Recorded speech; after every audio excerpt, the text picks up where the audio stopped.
தற்போதைய அண்மை செய்தியை பார்த்துக் கொண்டிருக்கிறோம். தமிழகம் முழுவதும் பரவலாக மழை பெய்து வரக்கூடிய நிலையில் சென்னையில் மழை வெள்ள பாதிப்புகளை முதலமைச்சர் மு க ஸ்டாலின் கடந்த 2 நாட்களாக நேரில் சென்று பார்வையிட்டார். தொடர்ந்து இன்று 3வது நாளாக அவர் தனது ஆய்வை மேற்கொள்ளவிருக்கிறார். கொளத்தூர், வில்லிவாக்கம், மதுரவாயில், விருகம்பாக்கம் ஆகிய பகுதிகளில் இன்று காலை முதலமைச்சர் மு க ஸ்டாலின் நேரில் சென்று ஆய்வு மேற்கொள்ளவிருக்கிறார்.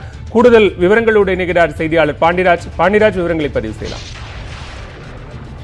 பாலவேல், வடகிழக்கு பருவமழை தீவிரமடைந்ததை தொடர்ந்து கடந்த 2 நாட்களுக்கு முன்பு வரை தீவிர மழையானது தொடர்ந்து பெய்து வந்த நிலையில் தற்பொழுது மழைநீரானது மெல்ல மெல்ல வடிய தொடங்கி இருக்கிறது. குறிப்பாக நேற்று இரவிலிருந்து மழையானது குறைந்திருக்கிறது. கடந்த 7ஆம் தேதி மற்றும் 8ஆம் தேதி பெய்த மிக கனமழையின் காரணமாக சென்னை நகரினுடைய பெரும்பாலான பகுதிகள் தண்ணீரால் மூழ்கி இருக்கக்கூடிய சூழலை நாம் பார்த்தோம். இந்த சூழ்நிலையில் தமிழ்நாடு முதலமைச்சர் மு க ஸ்டாலின் அவர்கள் ஏற்கனவே 2 நாட்கள் 3 முறை பல்வேறு பகுதிகளுக்கு சென்று நேரடியாக மக்களை சந்தித்து மக்களுடைய குறைகளையும் கேட்டறிந்து அதே போல மீட்பு பணி மற்றும் தண்ணீரை வெளியேற்றும் பணியையும் தொடர்ந்து ஆய்வு செய்தார். மேலும் பொதுமக்களுக்கு அங்கங்கே மருத்துவ முகாம் மற்றும் தங்குமிடங்களில் உணவு வசதி உள்ளிட்டகளை ஆய்வு செய்த முதலமைச்சர் நேரடியாக உணவுகளையும் வழங்கி வந்தார்.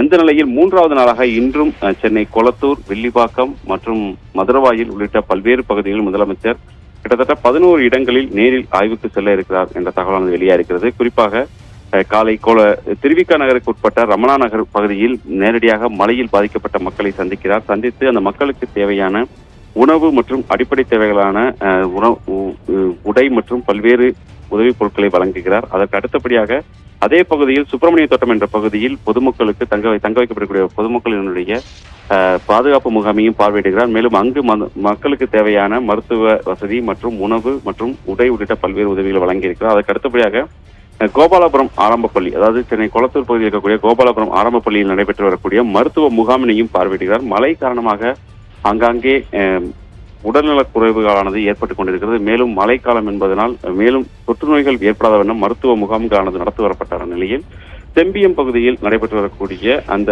மருத்துவ முகாமையும் பார்வையிடுகிறார். அதற்கு அடுத்தபடியாக செம்பியம் வியாபாரிகள் சங்கத்தின் சார்பிலுடைய உணவு தயாரிப்பு ஏற்கனவே வியாபாரிகள் சங்கத்தின் சார்பில் தயாரிக்கப்பட்டுக் கொண்டிருக்கிறது. அந்த உணவினை பொதுமக்களுக்கு பார்வையிடுகிறார். மேலும் உணவுகள் எவ்வாறு தயாரிக்கப்படுகிறது, உணவு சுத்தமான சுகாதார முறையில் தயாரிக்கப்படுகிறதா, மேலும் பொதுமக்களுக்கு எந்த வகையில் கொண்டு சேர்க்கப்படுகிறது என்பதை அந்த உணவு தயாரிக்கும் இடத்தை பார்வையிடுகிறார். அதற்கு அடுத்தபடியாக கேசி கடன் என்ற பகுதியில் உணவுகளை பொதுமக்களுக்கு வழங்குகிறார். அதுக்கு அடுத்தபடியாக 70 அடி சாலையில் பேப்பர் மில்ஸ் சாலை சந்திப்பில் மோட்டார் இயந்திரம் கொண்டு மழைநீரானது அகற்றப்பட்டு கொண்டிருக்கிறது. அந்த பகுதியினை பார்வையிட்டு மேலும் பணிகளை துரிதப்படுத்த இருக்கிறார். அதுக்கு அடுத்தபடியாக GKM காலனி, அக்ஸ்பர் ஸ்கொயர் மற்றும் மக்காரம் தோட்டம், டெம்பிள் ஸ்கூல் ரோடு உள்ளிட்ட பல்வேறு பகுதிகளை பார்வையிடும் முதலமைச்சர் அவர்கள் சென்னை கொளத்தூர் பகுதியில் இருக்கக்கூடிய வீனஸ் நகரில் மோட்டார் இயந்திரம் கொண்டு மழைநீர் வெளியேற்றுவதை பார்க்கிறார்.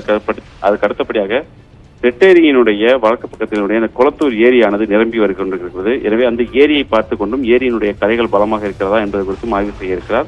அதற்கு அடுத்தபடியாக முடித்துவிட்டு விருகம்பாக்கம் பகுதிக்கு முதலமைச்சர் நலத்திட்ட உதவிகளை வழங்க வருகிறார் என்ற தகவல் வெளியாகிறது. விருகம்பாக்கம் பகுதி மற்றும் மதுரவாயில் உள்ளிட்ட பகுதிகளில் போரூர் ஏரி உள்ளிட்டவைகளை பார்வையிட்டு கரையினுடைய பலத்தை பார்க்கிறார். மக்களுக்கு தேவையான உணவு மற்றும் உடைகளை வழங்குகிறார். மேலும் அங்காங்கே அமைக்கப்பட்டிருக்கக்கூடிய மருத்துவ முகாம்களையும் முதலமைச்சர் மு க ஸ்டாலின் பார்வையிட்டு இருக்கிறார். பாலவேல், நன்றி பாண்டிராஜ், விரிவான விவரங்களுக்கு.